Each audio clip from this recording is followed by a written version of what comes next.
لیکن جو رمضان گزرتا ہے تو مسجد میں جگہ بالکل خالی پڑی ہوتی ہے، لیکن نمازی موجود نہیں ہوتے۔ ترتیب کو ہم ضائع نہ ہونے دیں۔ جو تسلسل قائم ہوا تھا عبادت کا، ذکر کا، ایسے لوگ بڑے بدقسمت ہوتے ہیں جو خیر کے راستے پر چلنے کے بعد دوبارہ سے تاریکی اور گمراہی کے راستے پر چلے جائیں، اور نہ ہو جاؤ اس عورت کی مانند جس نے توڑ ڈالا اپنے سود کو مضبوط کاٹنے کے بعد اور اسے پارا پارا کاٹا۔ ہے کہ اعمال کا دار و مدار اس کے اختتام پر ہے، اعمال کا اعتبار خاتمہ پر موقوف کر دیا گیا ہے۔ محمدی روحانی قافلہ،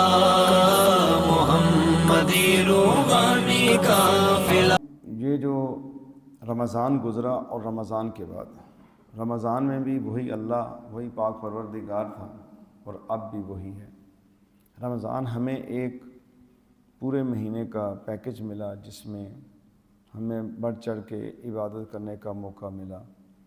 اللہ سے معافی مانگنے کا موقع ملا۔ وہ جو کیفیات بنی ہوئی ہیں ان کیفیات کو گم نہیں کرنا،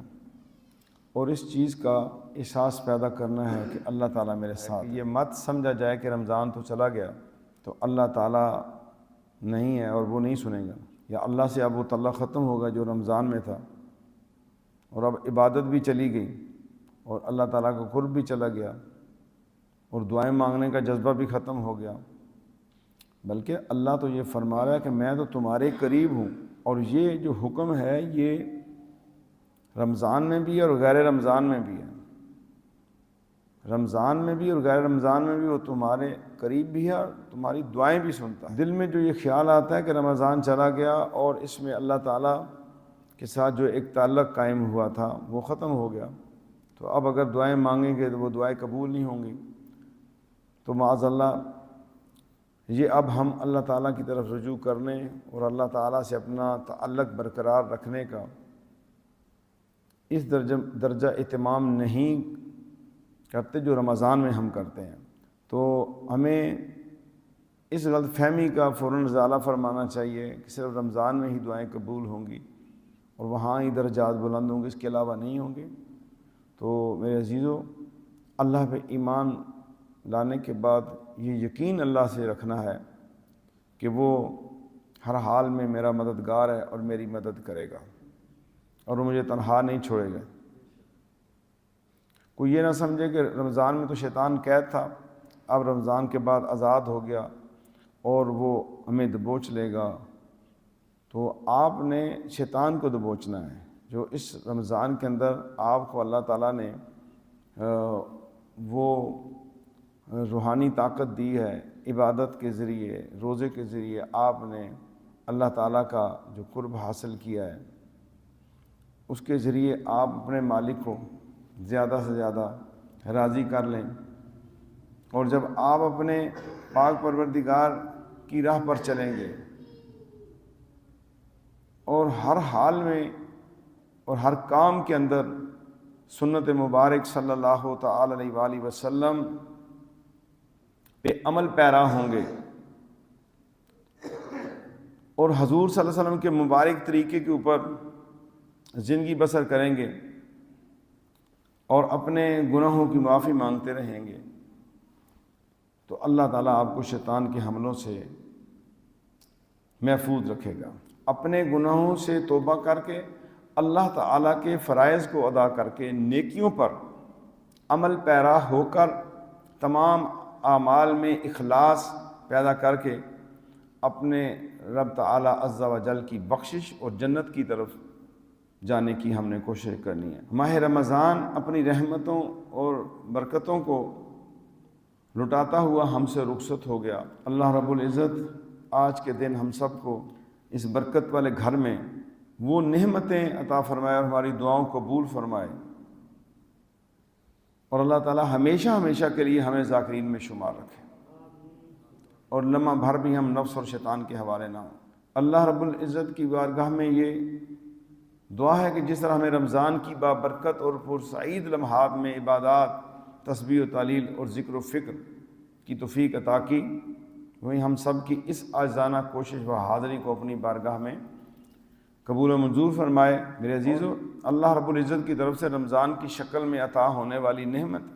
اور رحمت کا ہمیں شکر کرنا چاہیے کہ اللہ رب العالمین نے ہم سب کو ماہ صیام کی شکل میں بخشش اور مغفرت حاصل کرنے کا موقع فراہم کیا، اور اسی طرح شکر کے ساتھ ساتھ اپنی عبادات، تسبیح و تحلیل، ذکر و فکر پر استقامت بھی دی۔ تراویح میں قرآن پڑھنے کی ہمیں توفیق دی، سننے کی توفیق عطا فرمائی۔ یہ ایسا خاص عمل تھا جس سے روح کو تازگی ملی، جسم کو تازگی ملی، دل کو تقویت ملی، دل و دماغ جو ہے پرمسرت ہو گئے۔ اور وہ لوگ کتنے خوش نصیب ہیں جو اس راہ پر چلے اور عبادت کرتے رہے، اور اللہ کرے کہ اس ترتیب کو ہم ضائع نہ ہونے دیں۔ جو تسلسل قائم ہوا تھا عبادت کا، ذکر کا، اس میں تبدیلی نہیں آنی چاہیے۔ ایسے لوگ بڑے بدقسمت ہوتے ہیں جو خیر کے راستے پر چلنے کے بعد دوبارہ سے تاریکی اور گمراہی کے راستے پر چلے جائیں اور خیر کے کاموں کو چھوڑ دیں، نیکی کے کاموں کو چھوڑ دیں، نیک لوگوں سے دور ہو جائیں، صالحین کی مجلس سے دور ہو جائیں۔ یہ بہت بڑی بدبختی ہے۔ راستہ مل جائے بندے کو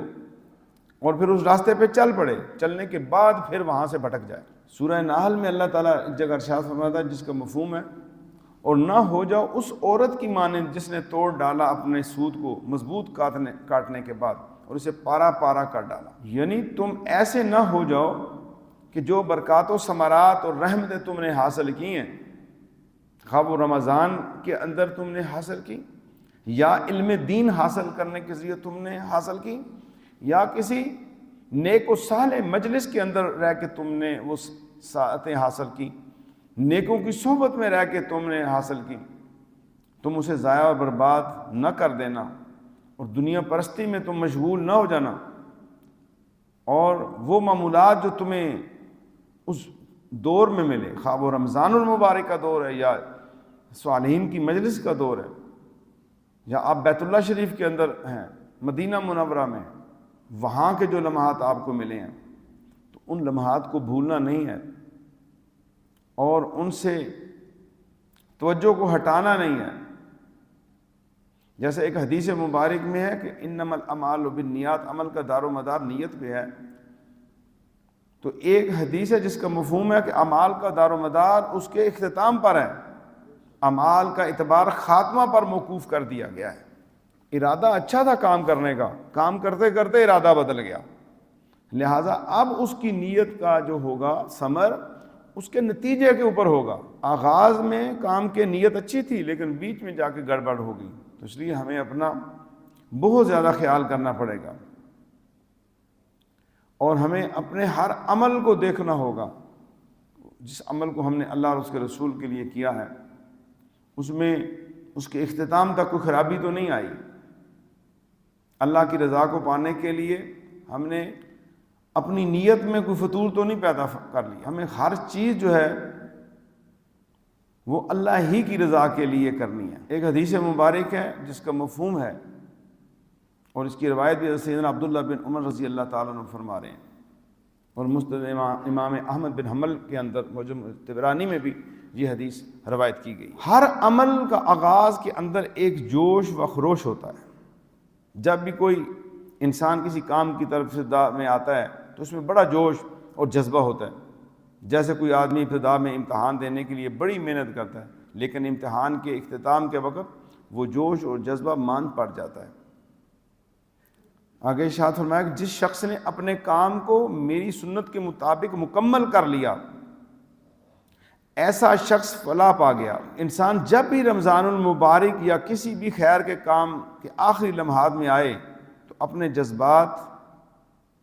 جو ہیں ان کو اس نے دیکھنا ہے، اور اپنے کریم آقا صلی اللہ علیہ وسلم کی سیرت کو سامنے رکھتے ہوئے عمل میں استقامت اختیار کرنی ہے۔ اسی طرح جب انسان کہیں بیعت ہوتا ہے یا کسی نیکی کی طرف جاتا ہے بڑا جوش و جذبہ ہوتا ہے، اور درمیان میں آ کے وہ مدب ہو جاتا ہے کہ اس کے اوپر نفس کا حملہ ہے، شیطان کا حملہ ہے۔ اسی طرح رمضان المبارک کے ابتدائی ایام میں مساجد میں عوام الناس کا جوش و خروش ایک دیدنی ہوتا ہے، دیکھنے والا ہوتا ہے، لیکن گزرتے دنوں کے ساتھ ساتھ لوگوں کا رش بھی کم ہو جاتا ہے، اور ابتدائی دنوں میں مسجد میں تو جگہ نہیں ہوتی، لیکن جو رمضان گزرتا ہے تو مسجد میں جگہ بالکل خالی پڑی ہوتی ہے، لیکن نمازی موجود نہیں ہوتے۔ اس لیے ضرورت اس امر کی ہے کہ مذکورہ بالا حدیث مبارکہ سے سبز ایک رزلٹ ہم اخذ کرتے ہوئے، جس طرح ہم نے رمضان مبارک کی بابرکت لمحات میں قرآن کریم کی تلاوت سے اپنے دل کو منور کیا، ذکر و فکر، تسبیح و تحلیل سے اپنے ایمان کو جلا بخشی، اس طرح ہم اپنی آئندہ زندگی کے دنوں کو بھی ان اذکار و تسبیحات سے معطر و منور کرنے کی کوشش کریں۔ ہم مساجد کو خالی نہ کریں۔ رمضان میں جو ماحول دیکھنے کو ملتا ہے وہ غیر رمضان میں ہمیں نہیں ملتا۔ مومن وہ ہے جس کی زندگی میں استقامت ہو۔ اللہ نے بندوں کے لیے ہر چیز کو ترتیب سے رکھا ہوا ہے۔ انہیں گرم ٹھنڈا موسم بھی دیا جاتا ہے، انہیں موسمی پھل اور سبزیاں بھی دی جاتی ہیں۔ اگر ایک ہی جو ہے سبزی ہو آپ کے سامنے، وہ ایک ہی وہ آپ روز کھا کھا کے تنگ ہو جائیں گے، لیکن اللہ نے آپ کا بہت خیال رکھا، میرا اور آپ کا بہت ہی خیال رکھا۔ سیزن کی عبادت کو چھوڑ کے ہم اپنی پوری حیات کے اندر عبادت کو لے کے آئیں۔ ہم نے صرف ایک 30 دن کے لیے نیکی کرنا، وہ تو بہت اچھا ہے، وہ کریں گے۔ اب اس نیکی کے ذریعے اور ان دنوں